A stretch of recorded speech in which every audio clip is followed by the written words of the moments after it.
मेरे YouTube channel को subscribe करें और बेल आइकॉन को प्रेस करें ताकि आने वाले वीडियोस के नोटिफिकेशन आपको मिलते रहें। If we knew how loved, how divine, how unlimited we really are, we would see one another through tears of joy. नमस्ते, मैं श्रेयस बड़िए आप सबका मिडिवल हिस्ट्री ऑफ इंडिया में बहुत बहुत स्वागत करता हूँ।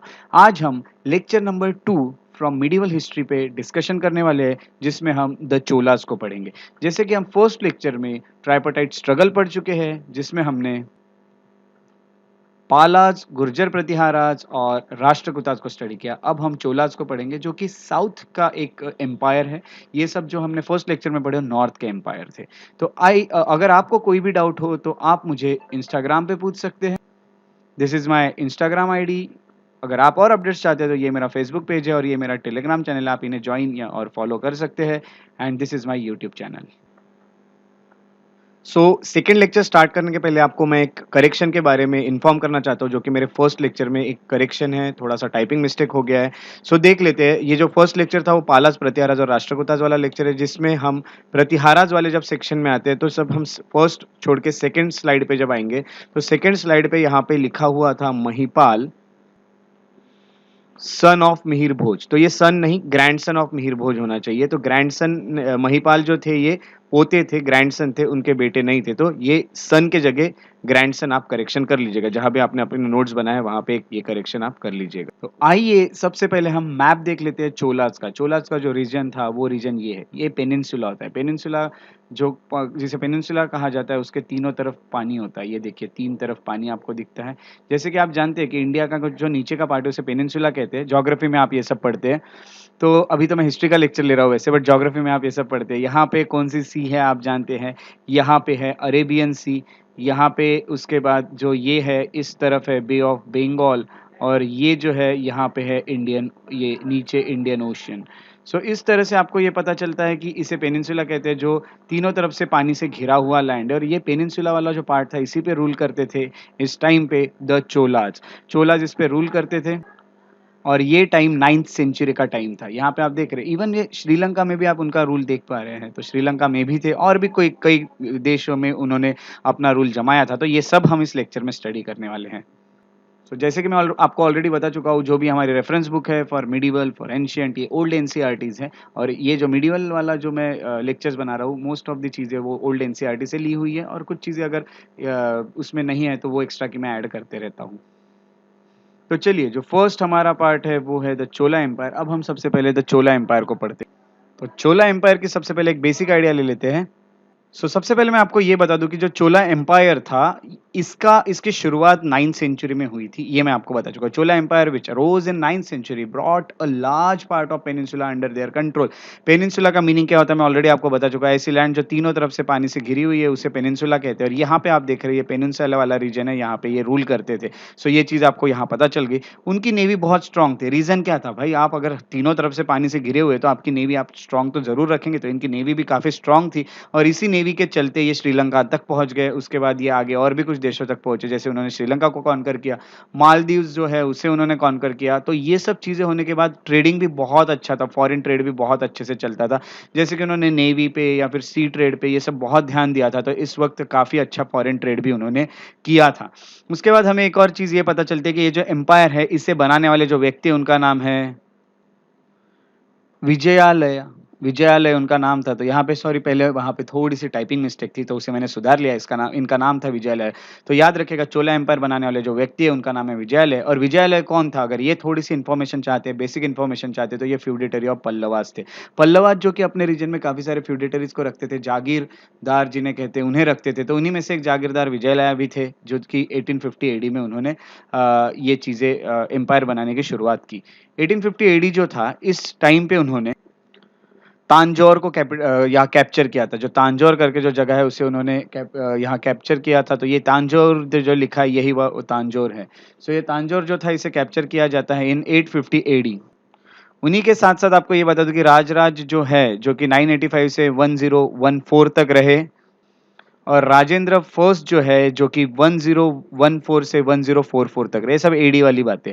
सो ये जो थे, जिसको एनो डोमिनी कहा जाता है, सो ये जो है, ये लोग बहुत बड़े एक ग्रेटेस्ट चोला किंग्स माने जाते हैं, राजराज वन और राजेंद्र वन। ज्यादातर अगर कुछ क्वेश्चन भी आते हैं, कुछ आपको इन्फॉर्मेशन होना, तो आप इनके बारे में इन्फॉर्मेशन रखेंगे। जितना मैं इस वीडियो में आपको इन्फॉर्मेशन देने वाला हूँ, वो सफिशियंट है आपके exam point of view medieval के लिए। सो यहाँ पे आप देख सकते हैं, राजराज और राजेंद्र फर्स्ट, ये दोनों भी एक बहुत ग्रेटेस्ट चोला लीडर है, और विजयालय जो है ये फाउंडर है। उसके साथ साथ इन्होंने जो पॉलिसी थी, पॉलिसी ऑफ एनेक्सेशन, जो कि मेनली राज यूज करते थे, जो राज थे इनकी पॉलिसी मेनली ये थी। उसके बाद राजेंद्र फर्स्ट ने भी इन्हीं की पॉलिसी यहाँ पे अपनाई थी, तो पॉलिसी ऑफ एनेक्सेशन कहा जाता है। एनेक्सेशन यानी युद्ध करना, या और वो जगह को कैप्चर कर लेना, एनेक्स कर लेना। फॉर एग्जाम्पल, ये मेरा किंगडम है, इससे लग के ये है, मैं इसे भी कैप्चर कर लूंगा, इसे भी एनेक्स कर लूंगा, इस पे अटैक करके। तो ये ही एनेक्सेशन पॉलिसी होती है, और ये जो एनेक्सेशन पॉलिसी है, ये अपनाई थी इन चोलाज ने। सो जिसके कारण उनको बहुत सारे एरियाज मिले। फॉर एग्जाम्पल, उन्हें मिला श्रीलंका, श्रीलंका को कैप्चर कर लेते। मालदीव्स नाम की जो है देश, वहाँ उसे वो कर लेते। उसके साथ साथ पांड्याज और चेराज जो थे, जिन्हें हम ऑलरेडी पढ़ चुके हैं, जो हमारा एंशिएंट इंडिया था वहाँ, उनके भी जो रीजन था वो भी उन्होंने कैप्चर कर लिया था। अब ये सब जब वो कैप्चर कर लेते हैं, तो ये उन्होंने क्यों किया था? इस कारणवश उन्हें साउथ ईस्ट एशियन कंट्रीज के साथ ट्रेड करने मिलता था। फॉर एग्जाम्पल, अब वो श्रीलंका को कैप्चर कर लेते, तो श्रीलंका से वो इधर के जो देश है, यहाँ पे साउथ ईस्ट के इधर जो भी देश आएंगे, एशिया के इधर जो भी देश आते हैं, इन सबको वो ट्रेड कर सकते थे। इसलिए वो ये जो रीजन्स है, नीचे नीचे के रीजन्स, वो कैप्चर करते हुए चल रहे थे, ताकि ट्रेडिंग कर सके अच्छे से, और ट्रेडिंग थ्रू उन्हें काफी सारा एक अच्छा अपना एम्पायर एस्टेब्लिश करने का, या फिर एम्पायर को रिच बनाने का बहुत बड़ा मौका उन्हें मिला हुआ था, और वो उसे किसी भी हालत में खोना नहीं चाहते थे। तो उन्होंने ये पूरे एरिया एनेक्स कर लिया, एनेक्स यानी अपने कब्जे में ले लिए। अब उसके बाद अगर आप देखोगे, तो राजराजेश्वर टेम्पल है। राजराजेश्वर टेम्पल उन्होंने बनाया तांजोर में 1010 एडी में, यानी हम यहाँ पे देखेंगे 1010 एडी में तांजोर में ये टेम्पल बना के कंप्लीट हो जाता है। राजराजेश्वर टेम्पल उसे नाम दिया जाता है। तो ये एक बहुत बड़ा फैक्ट है, आप याद रखिएगा, कभी भी पूछा जा सकता है राजराजेश्वर टेम्पल किसके टाइम पे बनाया गया था, तो वो था चोला एम्पायर के वक्त ये बनाया गया था राजराजेश्वर टेम्पल। कहाँ पे? तो तांजोर में। तांजोर जो है, ये आप यहाँ पे मैप में देख चुके हैं, ये है तांजोर। सो तांजोर, यहाँ तांजोर लिखते हैं इंग्लिश में, या फिर वो जो लोकल लैंग्वेजेस में तांजोर लिखते हैं। सो ये चीज़ें आपको अभी पता चल चुकी है। उसके बाद अगले और कुछ चीज़ें जान लेते हैं। अगली जो चीज़ हम जानने वाले हैं, वो काफ़ी इंपॉर्टेंट चीज़ है, क्योंकि राजेंद्र फर्स्ट जो थे, उन्होंने एक गंगई कोंडा चोला, ये जो टाइटल है, इसे अज्यूम किया था। अब यहाँ इन्हें गंगई कोंडा चोला क्यों कहा गया है? इसका मीनिंग होता है the Chola conqueror of Ganga, जिसने गंगा को ही कॉन्कर कर लिया, ऐसा चोला। तो गंगई कोंडा चोला, तो ये उन्हें टाइटल मिला था, क्योंकि गंगा वाला जो रीजन था वो भी वो जीत लेते एक तरह से, थोड़ा सा ऊपर जाके। तो ये चीजें यहाँ पे हमें पता चलती है। उसके बाद और उन्होंने एक नया नया एक शहर बनाया था, एक नया कैपिटल बनाया था, जिसका नाम, और कावेरी नदी के किनारे, जिसे कहा जाता है गंगई कोंडा चोलापुरम। गंगई कोंडा चोलापुरम, ऐसा एक कैपिटल बनाया जाता है। सो ये उन्होंने बनाया था। सो इसकी एक छोटी सी आपको कहानी बता देता हूँ। आपको कन्फ्यूजन हो रहा होगा कि गंगा के साइड तो इनका उतना हमें किंगडम नहीं दिख रहा है, तो ऐसा कैसा होता है? तो यहाँ पे इसकी चीज़ बता देता हूँ मैं। सबसे पहले जो पाला डायनेस्टी थी, उसको चोला ने हरा दिया, और उनको हराने के बाद ये जो नाम है, यानी ये ऐसे एक एम्पायर को हराया था जो कि गंगा नदी के पास का था, उसके टाउन के पास का था, इसलिए उन्होंने कॉन्करर ऑफ गंगा उन्हें कहा गया है। और उन्होंने जो जगह बनाई, उसको गंगई कोंडा चोलापुरम कहा गया, क्योंकि उनका नाम गंगई कोंडा चोला था। तो उनकी जगह यानी पुरम यानी गंगई कोंडा चोलापुरम, जो कि कावेरी नदी के किनारे बनाया गया था। यहाँ पे आप देखते हैं कावेरी नदी आपको बहते हुए दिख रही है, और ये गंगई कोंडा चोलापुरम आपको यहाँ दिख रहा है। तो इस तरह से ये जीतते हैं। तो ये सब चीज़ें यहाँ पे होने के बाद, मैं आपको ये बता दूं कि राजेंद्र फर्स्ट जो थे, उन्होंने नेवल एक्सपीडिशन किया था against revived Vijaya empire. Vijaya empire जो है, वो इंडो चाइना का एम्पायर था। ये कहाँ कहाँ था? ये श्री विजया एम्पायर करके एक एम्पायर हुआ करता था, उसके खिलाफ राजेंद्र फर्स्ट ने नेवल एक्सपीडिशन किया था, यानी इन्होंने नेवी ले जाके इन पे अटैक कर दिया था, विजया एम्पायर पे, श्री विजया एम्पायर पे। ये विजया एम्पायर जो है, ये मलाय हो गया, सुमात्रा हो गया, जावा हो गया, और बाकी आजू बाजू के जितने आइलैंड्स है, वहां पे रूल करता था श्री विजया एम्पायर। और अगर हम देखेंगे, तो ये एक टाइम पे हार चुका था, और इन्होंने खुद को रिवाइव किया था 10th सेंचुरी में, और रिवाइव करने के बाद इनको हरा दिया। राजेंद्र फर्स्ट ने इन पे अटैक कर दिया। राजेंद्र फर्स्ट ने इन पे अटैक तो किया ही किया, ऊपर से जो शैलेंद्र डायनेस्टी है, जैसे कि मैं आपको पिछले वीडियो में भी आपको नाम आया था शैलेंद्र डायनेस्टी का, तो जो रूलर थे शैलेंद्र डायनेस्टी के। उन्होंने बुद्धिस्ट मोनेस्ट्री भी बनाई है नागापट्टनम में, नागापट्टनम करके जो जगह है जो इनके अंडर आता था, उसी में उन्होंने बनाई है। यहाँ पे आप देख सकते हैं नागापट्टनम, नागापट्टनम में यहाँ पे शैलेंद्र डायनेस्टी भी आई थी, यानी इनके रिलेशन काफ़ी अच्छे थे। मैं जैसे कि आपको बता चुका हूँ, फॉरेन जो एम्पायर्स थे उनके साथ इनके रिलेशन काफ़ी अच्छे बने हुए थे, ट्रेडिंग भी अच्छी थी। सो यहाँ पे नागपट्टनम में उन्होंने बुद्धिस्ट मोनेस्ट्री बनाई थी। उसके साथ-साथ स्ट्रॉन्ग नेवी थी चोला की, जो इतनी स्ट्रॉन्ग नेवी थी कि बे ऑफ बंगाल का जो रीजन था, आप देख रहे हैं पूरा बे ऑफ बंगाल जो है इनके पास, मैक्सिमम पार्ट इनके पास बे ऑफ बंगाल की कोस्ट लग के है। अरेबियन सी की तो इतनी है, बट बे ऑफ बंगाल की बहुत बड़ी कोस्ट मिलती है इनको, और ये जो कोस्ट है बे ऑफ बंगाल की, ये इतना उन्होंने स्ट्रॉन्ग नेवी बना के रखी थी यहाँ पे कि ये बे ऑफ बंगाल को का नाम यहाँ बे ऑफ बंगाल नहीं तो इसे चोला लेक कहा जाता था। तो चोला लेक, कि चोला का तो ये सिर्फ लेक है इतना जहाँ पे ये लोग रूल कर रहे हैं, तो इस तरह से इतनी स्ट्रॉन्ग नेवी थी, तो इसे चोला लेक कहने लग गए। सो चोला जो थे they encourage self local self government in villages, villages में उन्होंने इवन लोकल सेल्फ गवर्नमेंट भी चलाई, जैसे कि आज हम देखते हैं लोकल सेल्फ गवर्नमेंट। सो जैसे कि पंचायत और ये सब होता है, तो लोकल सेल्फ गवर्नमेंट भी थी उनके एडमिनिस्ट्रेशन में अगर हम देखेंगे तो विलेजेस में। उसके साथ साथ चोला रूलर्स जो थे उन्होंने एम्बेसीज भी भेजी है चाइना को, यानी चाइना के साथ भी काफी एक रिलेशन थे, चाइना में एम्बेसीज भी भेजी थी। ऐसा भी कहा जाता है कि 70 मर्चेंट्स की यहाँ पे यानी 1077 आपके एनसीईआरटी में भी दिया है, 1077 एडी में चाइना में उन्होंने 70 मर्चेंट्स की 70 मर्चेंट्स वहां पहुंचे थे, एम्बेसी ऑफ 70 मर्चेंट्स वहां पहुंचते हैं, और इसके बदले वो इतना कैश, देखिए मैं यहाँ लिख रहा हूँ 81800 इतना वो कैश ले गए। अब ये क्या था, तो ये 81800 वो स्ट्रिंग्स ऑफ कॉपर कैश कहते हैं, तो कॉपर कैश उन इतने सारे लेके गए थे। उसकी अगर कीमत आज देखेंगे तो आज वो 4 लाख से भी ज़्यादा है, तो इतना सारा वो एक बार में लेके गए थे। तो क्या-क्या बेचा था उन्होंने, कैम्फर हो गए, ब्रोकेट्स हो गए, राइनोसेरस राइनो के हॉर्न, राइनोसेरस के हॉर्न्स हो गए, सिंग हो गए, आइवरी हो गए, एटसेट्रा एटसेट्रा। तो इतना वो जीते थे, ऐसा चाइनीज़ अकाउंट्स में लिखा हुआ है, इतना जीते, आई मीन इतना चीज़ें उन्होंने बेची थी, उसके बदले इतना सारा कैश भी वो लेके गए थे। सो ये बहुत ही एक अलग सी चीज़ थी, चाइना के साथ काफ़ी ट्रेडिंग रिलेशन भी थे और एम्बेसीज भी आना-जाना वहाँ पे करते रहती थी। उसके साथ-साथ आपको ये बता दूँ कि चोला जो थे उनका जब डिक्लाइन होते गया, तो आखिरी जो रूलर बनते हैं चोला में वो राजेंद्र थर्ड थे, जो लास्ट चोला रूलर कहलाते हैं चोला डायनेस्टी के। सो इतनी चीज़ें आपको याद रखनी है चोला एम्पायर के बारे में।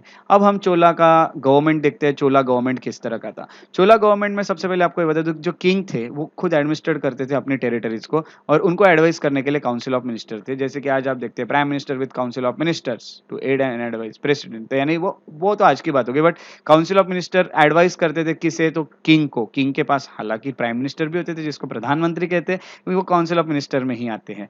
सो किंग जैसे कि प्रेसिडेंट होते हैं, बट पावर ज्यादा थी किंग को। ओके, सो पावरफुल बहुत थे और उनको एडवाइस करते थे काउंसिल ऑफ मिनिस्टर, एक मंत्री परिषद थी। उसके साथ साथ चोला का अगर एडमिनिस्ट्रेशन की हम बात करें, तो एडमिनिस्ट्रेशन में सबसे पहले हमें ये याद रखना है कि इनके पास मंडलम थे, यानी सबसे ऊपर का जो ये है एडमिनिस्ट्रेशन में पार्ट, उसे मंडलम कहा जाता है। मंडलम यानी प्रोविंस, जैसे आज स्टेट्स है वैसे तब मंडलम थे। उसके नीचे आता था वलनाडु। वलनाडु का मीनिंग होता है माइनर प्रोविंस, मंडलम यानी प्रोविंस, और छोटे छोटे प्रोविंस, जैसे कि ये मंडलम है इसमें छोटे छोटे प्रोविंस है। फॉर एग्जांपल यहाँ मैंने 3 वलनाडु लिख दिए। उसके बाद एक वलनाडु में काफी सारे डिस्ट्रिक्ट होंगे, फॉर एग्जांपल मैंने इसमें 3 फिर से डिस्ट्रिक्ट लिख दिए, डिस्ट्रिक्ट, सॉरी इसे ऐसा जोड़ते हैं हम, डिस्ट्रिक्ट और डिस्ट्रिक्ट, ये तीनों एक इसमें हो गए, एक वलनाडु में हो गए ऐसा। और डिस्ट्रिक्ट में काफी सारे ग्रुप ऑफ विलेजेस हो गए, है ना, तो विलेज विलेज विलेज विलेज, तो ऐसा एक सिस्टम उन्होंने बनाया हुआ था। तो इसे आप समझने की कोशिश कीजिए, आप अपने बुक में भी ऐसे चार्ट्स टेबल्स और ये सब फ्लो चार्ट्स या फिर ये इस तरह के ड्राइंग्स बना सकते हैं ताकि आपको याद रहे। मैंने आपको एग्जांपल दिया, हालांकि मैं माउस से बहुत अच्छे से इसे ड्रॉ नहीं कर पा रहा हूँ। तो वलनाडु जो थे ये माइनर प्रोविंस हो गए जो मंडलम के नीचे आते हैं। नाडु जो है ये डिस्ट्रिक्ट हो गए, जो कि आज एक एक डिस्ट्रिक्ट हमें देखने मिलते हैं। और कुर्रम जो है, कुर्रम यानी ग्रुप ऑफ विलेजेस हो गए जो कि इसके नीचे थे। यानी यहाँ पे मैं जैसे कि आपको बता देता हूँ, तो मंडलम, मंडलम के नीचे वलनाडु, वलनाडु के नीचे नाडु और नाडु के नीचे कुर्रम, कुर्रम। तो इस तरह का एक उनका एडमिनिस्ट्रेशन चलता था।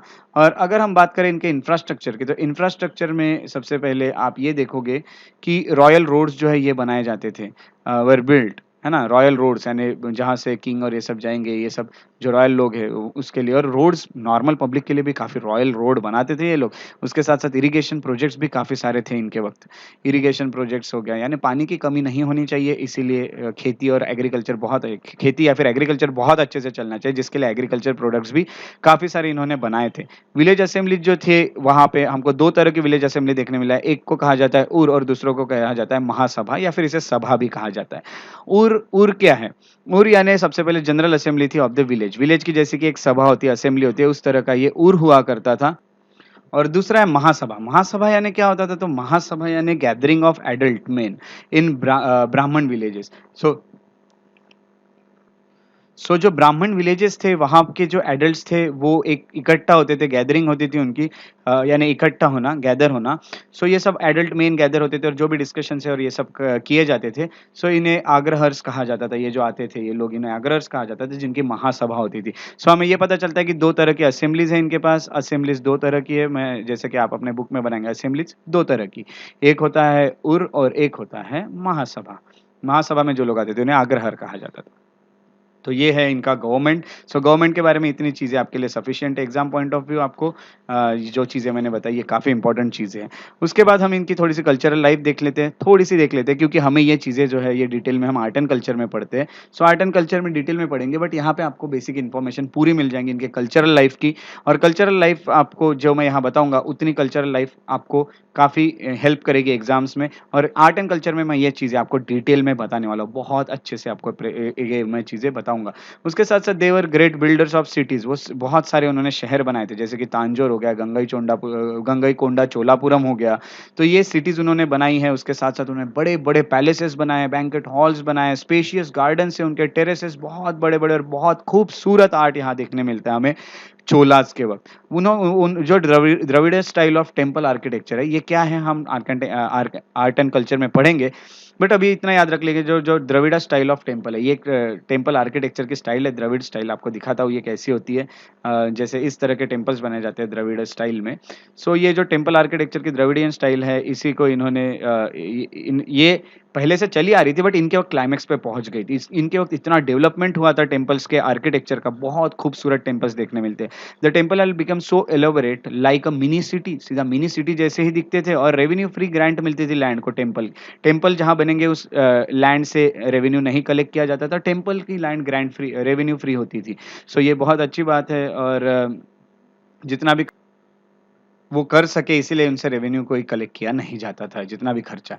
अब यहाँ पे देखेंगे तो यहाँ मैं अलग-अलग चीज़ें आपको आगे बताऊँगा। ये जो है, जिसे अगर हम देखते हैं तो इसे विमान कहा जाता है ना? तो विमान हो गया, गोपुरम हो गया, ये सब चीज़ें हम आर्ट एंड कल्चर में पढ़ने वाले हैं। सो अभी फ़िलहाल आप सिर्फ़ चोलाज़ के बारे में पढ़ रहे हैं, और आर्ट एंड कल्चर में हम टेम्पल आर्किटेक्चर पूरा पढ़ेंगे, तो उसमें आपको बाकी चीज़ों की इन्फॉर्मेशन मिल ही जाएगी। ओके, सो आपको एक बार बता दूँ कि ये विमान था, यहाँ जहाँ भगवान को अंदर रखते थे उसे अ गर्भगृह कहा जाता था। उसके साथ-साथ आपको एक और चीज़ ये बता दूँ कि जो पिल्लर्ड हॉल है, अंदर जो भी हॉल होगा, जहाँ पे लोग बैठते थे, उसे मंडप कहा जाता था। तो ये एक चीज़ है जो हम आगे डिटेल में पढ़ेंगे, अंदर से आपको सब चीज़ें दिखाते हुए हम इसको स्टडी करेंगे आर्ट एंड कल्चर में। सो ये चीज़ें होगी। उसके साथ-साथ आपको ये बता दूँ कि एग्ज़ाम्पल अगर देखें इनके बेस्ट, तो कैलाशनाथ टेम्पल है जो कि कांची में है, और बृहदेश्वर टेम्पल है जो कि तांजोर में है। ये जो आपको दिख रहा है ये टेम्पल है कैलाशनाथ टेम्पल जो कि कांची में है, कांची।